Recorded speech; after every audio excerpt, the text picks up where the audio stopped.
నమస్తే అన్న. నమస్తే. మీ పేరు? బ్రహ్మాజం. ఎక్కడుంటారన్న? బోరబండ. గోరుబండలో. ఏం ఎస్పీఆర్ఎస్ చేస్తుంటారు? షూటింగ్లో చేస్తాం. ఓకే.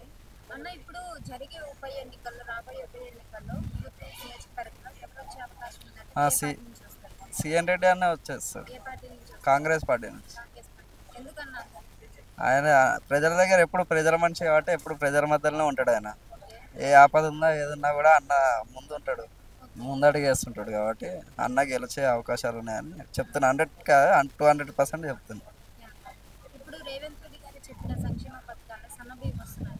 వస్తున్నాయమ్మ. ఎలా ఉన్నాయి అన్న? మంచిగానే ఉంది. తింటున్నారా లేదా? తింటున్నాం. మేము తింటున్నాం, మా అన్న వాళ్ళు తింటున్నాం, మా అమ్మ వాళ్ళందరం అదే తింటున్నాం. ఓకే. ఫ్రీ కరెంట్ వస్తుందా? వస్తుంది. ముందు ఎంత కరెంట్ వస్తుంది? ముందు మాకు 500 600 అట్లా వచ్చేది, ఇప్పుడు అట్లా ఫ్రీ ఉందా. ఓకే. సబ్సిడీ గ్యాస్ వస్తుందా? అది వస్తుంది. వస్తుంది. ఓకే. మహిళలకి ఫ్రీ బస్ పెట్టారు కదా, ఎలా అనిపిస్తుంది? బాగానే ఉంది మేడం. మా అమ్మ వాళ్ళందరూ ఫ్రీగా వెళ్తారు పనికి. ఇదివరకేమో 1000 రూపాయలు 2000 అయ్యేది, ఇప్పుడు ఫ్రీగా వెళ్తున్నారు, ఫ్రీగా వస్తారు. ఎలా అనిపిస్తుంది? మంచిగా ఉంది. ఓకే.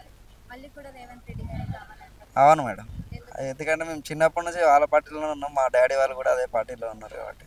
ఓకే. మరి బీఆర్ఎస్ సంగతి అన్న ఏం చెప్తారు? బీఆర్ఎస్ గురించి మనం ఏం చెప్తామో, మా ఫ్యామిలీ మొత్తం దీంట్లోనే ఉన్నాం, ఇది ఈ పార్టీకే పనిచేస్తాం మేము ఇప్పుడే.